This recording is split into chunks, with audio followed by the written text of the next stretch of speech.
अब जितने सुंदर हमारे धर्म हैं उससे भी अधिक सुंदर है हमारे धर्मों का इतिहास।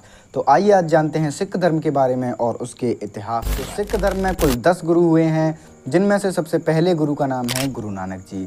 अब गुरु नानक जी इनके सर्वप्रथम गुरु थे और यही थे जिन्होंने सिख धर्म की नींव रखी। गुरु नानक जी का जन्म हुआ था सन 1669 ईस्वी में और इनके पिता का नाम कल्याण राय था। इनकी माता तृप्ति देवी तथा इनकी एक पत्नी थी जिनका नाम था सुलखना देवी। अब इनके अलावा इनके एक शिष्य भी थे जिनका नाम लहना था और इन्होंने अपने शिष्य को अपना उत्तराधिकारी घोषित कर दिया था और यही बने सिखों के दूसरे गुरु गुरु अंगद। अब सिखों के दूसरे गुरु गुरु अंगद ने भी अपने बहुत से कार्य किए और इन्होंने लंगर और पंगत को स्थायी कर दिया। लंगर और पंगत की शुरुआत गुरु नानक जी ने ही की थी, परंतु गुरु अंगद जी ने इनको स्थायी कर दिया था। इसके अलावा सिखों की प्रसिद्ध लिपि गुरुमुखी लिपि की भी खोज इन्होंने ही की थी और इनके बाद आए तीसरे गुरु गुरु अमरदास जी। अब सिखों के तीसरे गुरु गुरु अमरदास जी की समय सीमा 1552 ईस्वी से 1561 ईस्वी तक थी। अब गुरु अमरदास जी अकबर के समकालीन थे और ये पहले ऐसे सिख गुरु थे जो कि किसी मुगल राजा के भी गुरु थे।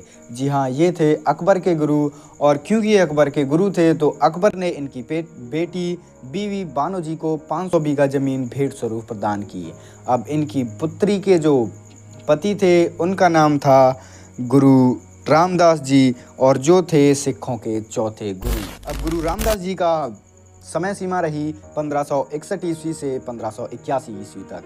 अब इन्होंने जो गुरुपद था उसको पौत्रिक कर दिया, मतलब इनके बाद इनका बेटा ही इस गुरुपद को संभालेगा। इस प्रकार इन्होंने इस गुरुपद को पौत्रिक कर दिया। इसके अलावा इन्होंने अकबर के द्वारा भेंट में दी गई 500 बीघा ज़मीन में एक शहर का निर्माण किया जिसे हम लोग अमृतसर शहर के नाम से जानते हैं। अब इनके बाद इनके ही पुत्र गुरु अर्जुन देव आए जिन्होंने गुरु की पदवी संभाली। अब सिखों के 5वें गुरु गुरु अर्जुन देव जी का कार्यकाल रहा 1581 ईस्वी से 1606 ईस्वी तक। अब गुरु अर्जुन देव जी सिखों के सबसे महान गुरु माने गए हैं और इनकी समय सीमा 1581 ईस्वी से 1606 ईस्वी तक रही है। अब यही थे जिन्होंने अमृतसर शहर में स्वर्ण मंदिर का निर्माण करवाया और ये जहांगीर के समकालीन थे। अब इन्होंने सिखों का सबसे पवित्र ग्रंथ आदि ग्रंथ का भी संकलन किया, परंतु मुगल राजा जहांगीर ने इन्हें किसी कारणवश फांसी पर चढ़ा दिया। अब इसके बाद जो गुरु बने उनका नाम है गुरु हरगोविंद जी, जो कि अब जैसे ही इनके पिता गुरु अर्जुन देव जी को जहांगीर ने फांसी पर चढ़ाया, इनके दिमाग में एक बात आई कि हमें अपना सैन्य बल भी मजबूत करना होगा और यही सिखों के पहले गुरु थे जिन्होंने सिखों में सैन्य बल की प्रेरणा दी, सैन्य बल को जगाया। इनकी समय सीमा 1606 ईस्वी से 1645 ईस्वी तक रही और यही थे जिन्होंने अकाल तख्त का भी निर्माण कराया।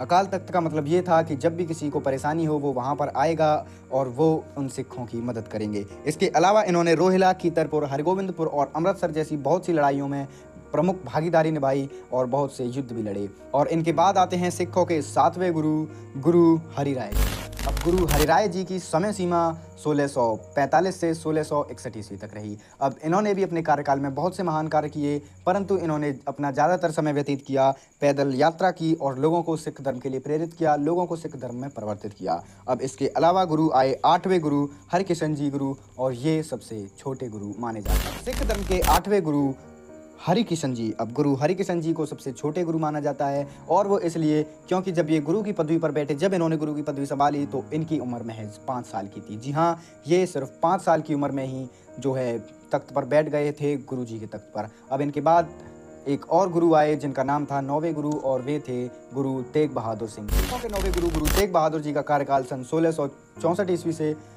1675 ईस्वी तक रहा। अब ये इनके सबसे महान गुरु थे और इन्होंने मुगलों के खिलाफ करतारपुर की लड़ाई में वीरता दिखाने के बाद अपना नाम तेग बहादुर रखा था। अब तेग बहादुर जी बहुत महान इंसान थे और ये तीरंदाजी और घुड़सवारी में महारत हासिल थे। इसके अलावा ये औरंगजेब के समकालीन थे और औरंगजेब ने इन्हें बहुत बार और कई तरह से प्रताड़ित करके, कई तरह से पीड़ित करके इन्हें कहा कि तुम इस्लाम कबूल करो, इस्लाम धर्म कबूल करो, परंतु इन्होंने मरना मंजूर समझा, परंतु इस्लाम को कबूल नहीं किया। इनके बारे में चर्चा हम औरंगजेब की जीवन शैली में भी कर चुके हैं।